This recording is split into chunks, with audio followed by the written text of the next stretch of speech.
Morning. നമുക്ക് മറ്റൊരു ടോപ്പിക്കിലേക്ക് ബോൺഡ്സ് ഓർ ഡിബഞ്ചേഴ്സ്.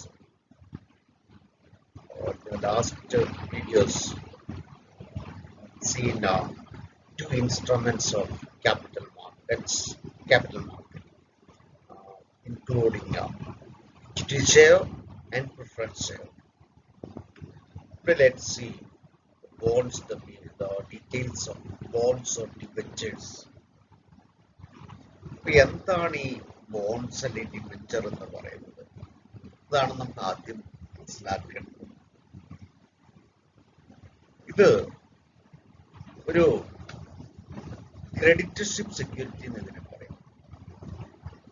ഹോൾഡറെ സംബന്ധിച്ചത് ഒരു ക്രെഡിറ്റ് ആണ്, ഇഷ്യൂറെ സംബന്ധിച്ചത് ഒരു ലയബിലിറ്റിയാണ്. ഈ ഇക്വിറ്റി ഷെയറിനൊന്നും അതൊരു ലയബിലിറ്റി അല്ല. ഇക്വിറ്റി ഷെയർ ഇഷ്യൂ ചെയ്യുന്ന കമ്പനിയെ സംബന്ധിച്ച് that is not a liability. But whereas in the case of bonds and debentures, the issuers are liable to pay or repay a certain sum of money to a specified person. അപ്പോൾ അങ്ങനെ ഒരു liability സൈഡിലാണ് ഇപ്പോൾ നമ്മൾ balance ഷീറ്റിൽ നമ്മൾ entry ചെയ്യുന്നത്. Okay, എന്താണ് ഡിബഞ്ചർ അല്ലെ ബോൺസ്, അതിന്റെ മീനിങ് ആൻഡ് ടൈപ്സ്, ഈ കാര്യങ്ങൾ നമുക്ക് നോക്കാം. Debentures or bonds is a creditorship security, the fixed rate of return, fixed maturity period, perfect income certainty and low capital uncertainty. ഇങ്ങനെ ഇതെല്ലാം അതിന്റെ ഫീച്ചേഴ്സ് എല്ലാം ഇതിൻ്റെ അത് പറഞ്ഞിട്ടുണ്ട്. ഒരു ക്രെഡിറ്റർഷിപ്പ് സെക്യൂരിറ്റിയാണ്, ഒരു fixed return. Return is in the form of rate of interest. അതേപോലെ ഫിക്സഡ് മെച്യൂരിറ്റി പീരീഡ്, ഒരു നിശ്ചിത മെച്യൂരിറ്റി പീരീഡ് ഉണ്ട്. അതേപോലെ income certainty, that means the income that the investor could get at the end of the maturity period is certain. There is no uncertainty regarding the return. അപ്പോൾ അതിൽ interest rate മാറുന്നില്ല, കൊടുത്ത amount അതേപോലെ തിരിച്ചു കിട്ടും. അതുകൊണ്ട് ഇൻകം സർട്ടൻ ആണ്. Law capital uncertainty, invest ചെയ്ത ക്യാപിറ്റലിന് യാതൊരു തരത്തിലുള്ള ഡിപ്രീസിയേഷനും വരുന്നില്ല. There is no uncertainty. It's also certain. And the income is certain. The principal amount the principal that is invested is also certain. അപ്പോൾ അങ്ങനെയുള്ള അൺസർട്ടനിറ്റീസ് ഒന്നും ഇതിൻ്റെ അകത്തില്ല. ഇതൊക്കെ അതിൻ്റെ ഒരു ഫീച്ചറാണ്. It's a long time debt instrument. It's a creditorship security. Long term debt is instrument having fixed maturity period, fixed rate of return in the form of interest, and therefore there is no uncertainty in income or in capital. ഇതൊക്കെയാണ് അതിൻ്റെ ഒരു ഫീച്ചറായിട്ട് നമുക്ക് പറയാൻ പറ്റുന്നത്. The return on bond is in the form of rate of interest. പലപ്പോഴും ഈ rate of interest ഒരു fixed rate of interest ആയി. ഫ്ലോട്ടിംഗ് റേറ്റ് റയർ കേസിൽ മാത്രമേ വരാറുള്ളൂ. അതേപോലെ തന്നെ ചില കേസിൽ ഇൻട്രസ്റ്റ് ആയിട്ടല്ല റിട്ടേൺ. അത് ഞാൻ പിന്നീട് അതിന്റെ ക്ലാസിഫിക്കേഷൻ പറയുമ്പോൾ പറയാം. Okay. And the debenture holders do not have any voting right, and therefore they are not able to control the management of the company. They are not it's not an equity share. It's not it doesn't give any kind of ownership right. Therefore they are not having any voting right at all. It's a mechanism which the companies or the governmental agencies use for borrowing money from the market, just to borrow money from the market instead of borrowing money from financial institutions. ഈ ബാങ്കുകളിൽ നിന്നും പണം കടം എടുക്കുന്നതിന് പകരമായിട്ട് കടം വളരെ easy ആയിട്ട് ഫണ്ട് ആക്സസ് ചെയ്യുന്നതിനുള്ളൊരു മാർഗമാണ് ഈ ബോൺസ് അല്ലെങ്കിൽ ഡിബഞ്ചേഴ്സ് ഒക്കെ ഇഷ്യൂ ചെയ്യുന്നുള്ളത്. അപ്പോൾ അതുകൊണ്ട് നമ്മൾ പറയട്ടെ it's just equal to just same as we borrow money from the financial market or financial institutions. So that therefore it's not having any kind of voting right, or they cannot participate in the management or administration, and therefore we can say they are not able to get additional benefits when the company is having a prosperous period. Okay, and the maturity period of debentures can be up to 12 years, but very often it's 7 years. Okay, 12 years വരെ ഉണ്ട്. 12 years മാത്രമല്ല, ഈ 12 ഇയറിന് മുകളിലുള്ള ഡിബഞ്ചേഴ്സും ഉണ്ട്. ചില government bonds ഒക്കെ 10 to 15 or 20, 25 years ഒക്കെ മെച്ചൂരിറ്റിയുള്ള ബോണ്ട്സുകളും ഉണ്ട്. ഓക്കെ, ഇതൊക്കെ റെയർ കേസുകളാണ്. Normal maturity period varies up to 12 years. Okay, അപ്പം ഇത് അതിൻ്റെ ഒരു ഇൻട്രൊഡക്ഷൻ ഇത്രയുമാണ് അതിനെ കുറിച്ച് പറയുവാനുള്ളത്. ഇതിൻ്റെ അകത്ത് മെയിനായിട്ടും ഒരു കൺസെപ്റ്റ് എന്ന് പറയുമ്പോൾ ഇതൊരു കടം വാങ്ങുന്നതിനുള്ള ഒരു ഇൻസ്ട്രുമെന്റ് ആണ്. അതുകൊണ്ട് ഇത് യാതൊരു തരത്തിലുള്ള ഓണർഷിപ്പ് റൈറ്റ്സും ഈ കൈവശം വെക്കുന്ന ആൾക്ക് നൽകുന്നില്ല. ഓക്കെ, ഇനി ഒരു ഡിഫറൻസോട് ഒരു കാര്യം കൂടി ഞാൻ ഇതിൽ പറയാം. There are two terms, bonds and debentures. രണ്ട് ടേമുകൾ. എന്തുകൊണ്ടാണ് ഇങ്ങനെ രണ്ട് ടേമുകൾ? They are having same meaning. Bonds and debentures are same. They are same. Both the terms are same. Only a small difference. Normally, bonds are issued by the governmental organizations or government companies or governmental bodies, semi-governmental bodies, etc. Whereas the debentures are issued by the private corporates. Bonds issue ചെയ്യുന്നത് government ഏജൻസികളാണ്, debentures private corporates. That's a small difference between bonds and debentures. Now, let's see the various classifications of bonds or debentures. First one is registered bonds or debentures. The registered bonds എന്ന് പറയുമ്പോൾ, the case of registered bonds, the dues are paid only to the owner specified in the issuer's record. That means only the person whose name is registered in the issuer's register can get the money at the end of the maturity period. That means such bonds or debentures cannot be transferred. Ownership of such bonds or debentures cannot be transferred. ആരുടെ പേരാണോ issue രജിസ്റ്ററിൽ രേഖപ്പെടുത്തിയിരിക്കുന്നത് അയാൾക്കായിരിക്കും അയാൾ invest ചെയ്ത principal എമൗണ്ടും അതിന്റെ റിട്ടേണും കൂടി ഈ maturity period തീരുമ്പോൾ തിരിച്ചു കിട്ടാനുള്ള റൈറ്റ്സ്. അതൊരു ബെയറർ ഫോമിലല്ല. ബെയറർ ഫോമിലുള്ള ഇൻസ്ട്രുമെന്റ് എന്ന് പറയുമ്പോൾ ആര് കൈവശം വയ്ക്കുന്ന അവർക്കായിരിക്കും return.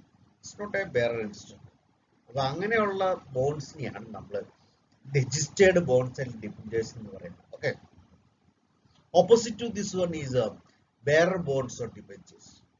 In this case, the person who is holding the bond or debenture is having right to get the return at the end of the maturity period. ആരുടെ കൈവശമാണോ ബോണ്ട്സ് അല്ലെങ്കിൽ ഡിബഞ്ചേഴ്സ് മെച്യൂരിറ്റി പീരീഡ് തീരുമ്പോൾ ഉള്ളത് അവർക്കായിരിക്കും ഈ പറയുന്ന ഈ ബോണ്ടിൽ ഇതിൽ invest ചെയ്തിരിക്കുന്ന principal എമൗണ്ടും അതിന്റെ ഇൻട്രസ്റ്റും കിട്ടുവാനുള്ള റൈറ്റ്സ് എന്ന് പറയുന്നത്. Okay, so that is bearer bonds or debentures. Then next classification is redeemable debentures and perpetual debentures. Redeemable debentures means those debentures with the fixed maturity period. നമ്മൾ പ്രിഫറൻസ് ഷെയർ കണ്ടായിരുന്നു, redeemable preference share, ഒരു fixed maturity period ഉള്ള preference share. അപ്പൊ ഇതേപോലെ തന്നെ redeemable debentures can be are those debentures which are having a fixed maturity period, which can be redeemed after the expiry of the maturity period. Maturity period കഴിയുമ്പോൾ അത് തിരിച്ച് അത് നമുക്ക് redeem ചെയ്തെടുക്കാം ആ ഫണ്ട്. Okay. അപ്പൊ അങ്ങനെ അത് അതിന്റെ ഒരു ടൈപ്പാണ്. Then just opposite to redeemable debenture, there is a perpetual debentures. Perpetual debentures means debentures with no maturity period at all. That means it's a kind of lifelong investment. That amount cannot be redeemed at all. ഒരിക്കലും തിരിച്ചു കിട്ടുന്നില്ല അതിന്റെ amount. What the investor gets is the periodical return, the form of interest. അതിന്റെ ഓരോ വർഷം അതിന്റെ interest കിട്ടുമെന്നും അല്ലാതെ ആ എമൗണ്ട് ഇൻവെസ്റ്റ് ചെയ്യുന്നത് അത് തിരിച്ചു കിട്ടുന്നില്ല. അത് ഇറഡീമബിൾ, അത് നമുക്ക് റീം ചെയ്തെടുക്കാൻ പറ്റില്ല. Okay, then next classification, convertible debentures and non-convertible debentures. എന്താണ് കൺവേർട്ടബിൾ ഡിബെഞ്ചേഴ്സ് എന്ന് പറയുന്നത്? നമ്മൾ പ്രിഫറൻസ് ഷെയർസിന്റെ കേസിൽ നമ്മൾ പറഞ്ഞാൽ debentures which can be converted into equity share after its maturity period is known as convertible debentures.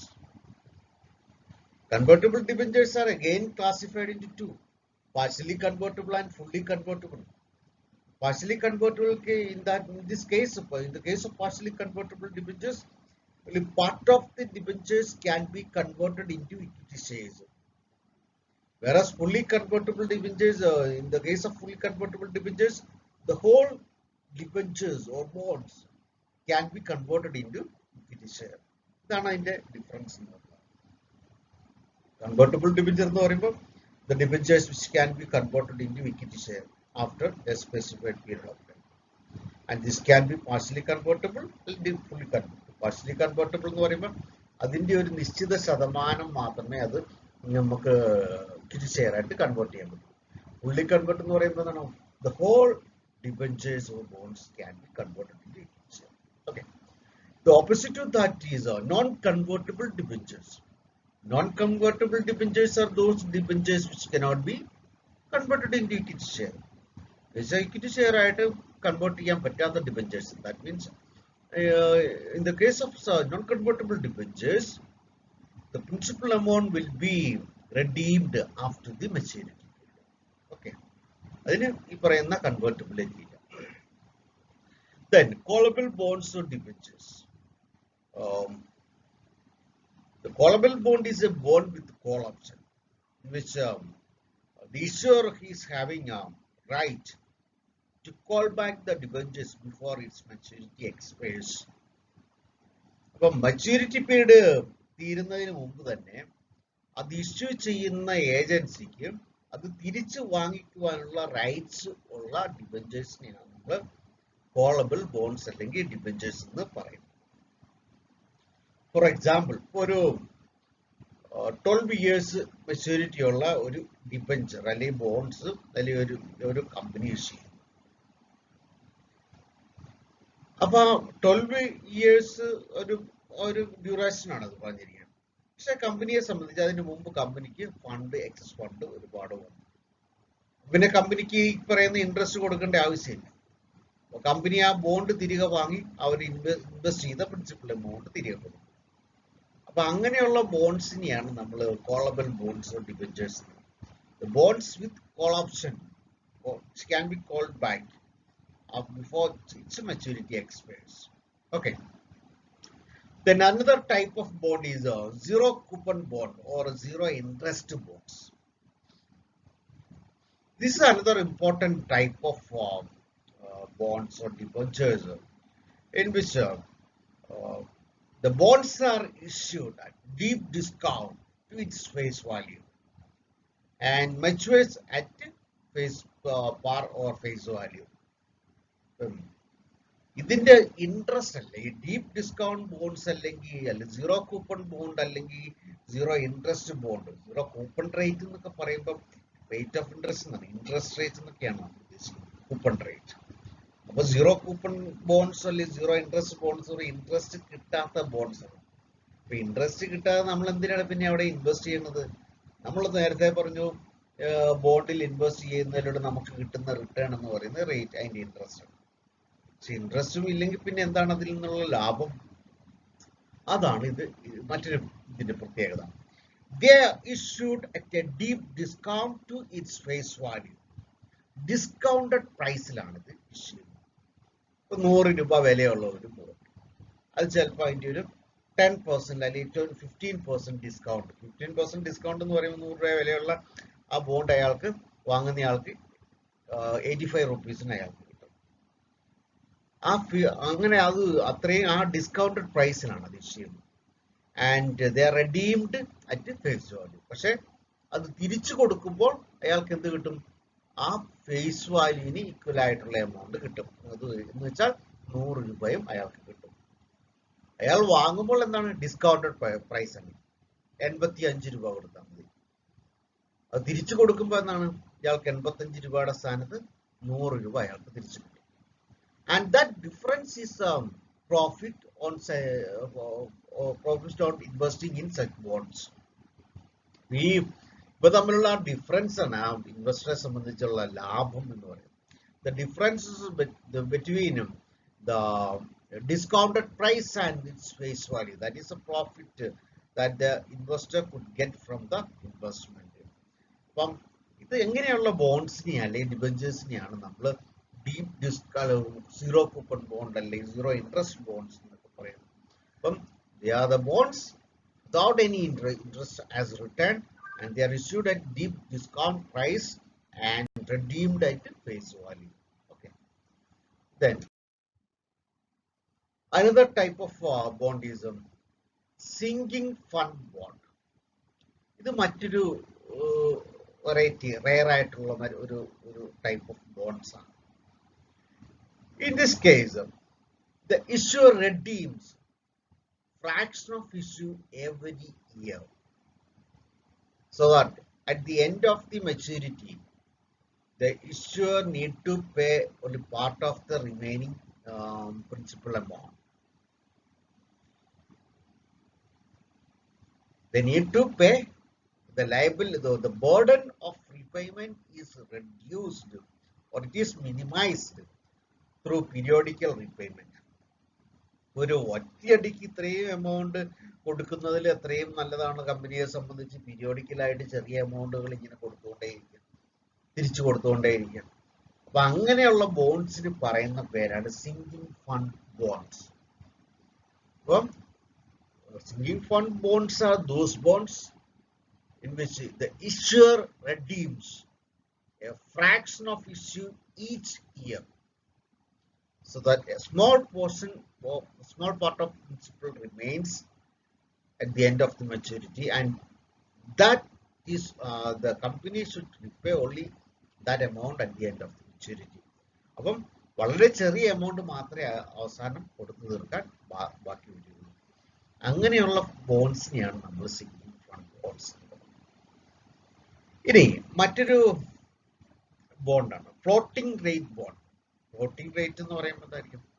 Fixed റേറ്റും ഫ്ലോട്ടിംഗ് റേറ്റ്. ഫ്ലോട്ടിംഗ് റേറ്റ് എന്ന് പറയുമ്പോൾ എന്താണ്? വേരി ചെയ്യുന്നത്, റേറ്റ് വേരി ചെയ്യുന്നത്. അപ്പോൾ ഫ്ലോട്ടിംഗ് റേറ്റ് ബോണ്ട്സ് എന്ന് പറയുമ്പോഴത്തേനും bonds with floating rate of interest. There is no fixed rate of interest. Interest will be fluctuating. ഈ തരത്തിലുള്ള ബോണ്ട്സ് കുറച്ചുകൂടി റിസ്കിയാണ് പറയാൻ പറ്റും.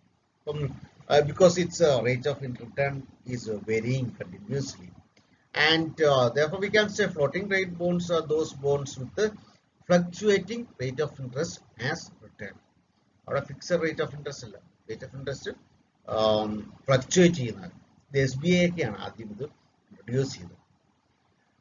Then another one is zero interest secured premium convertible bonds.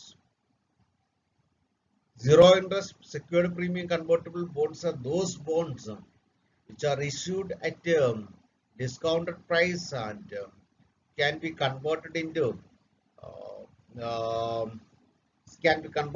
equity share at 30% discount to its face value.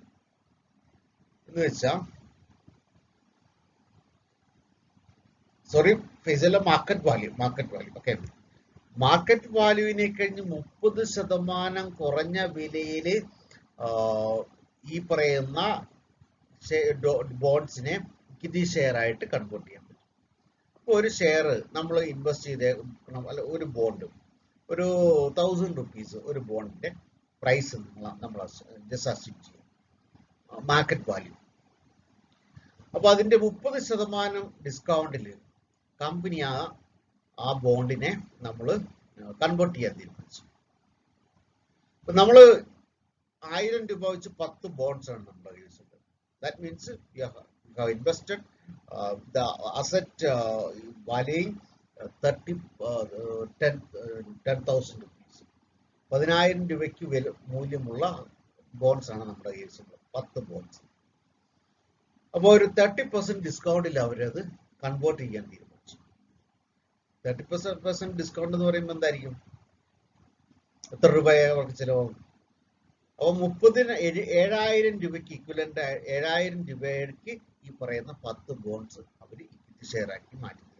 അല്ലെങ്കിൽ എത്രയായിരിക്കും? 10,000 രൂപ കൊടുക്കേണ്ട സ്ഥാനത്ത് 7,000 രൂപയ്ക്ക് അത് ഇക്വിറ്റി ഷെയർ ആയിട്ട് കിട്ടും. And the balance will be distributed to the bond holders or the debenture holders. ബാക്കി വരുന്ന 3,000 അവർക്ക് കിട്ടുകയും ചെയ്യും. ഈ പറയുന്ന 10 ഷെയറിനെ ഇക്വിറ്റി ഷെയർ ആയി മാറ്റുകയും ചെയ്യും. അപ്പൊ അങ്ങനെയുള്ള ബോണ്ട്സിനെയാണ് നമ്മൾ എന്ന് പറഞ്ഞത് zero interest secured premium convertible bonds. They are converted into equity share at 30% up to 30% discounted price every year at the end of the year. Okay. Then next classification is zero interest fully convertible bond debentures.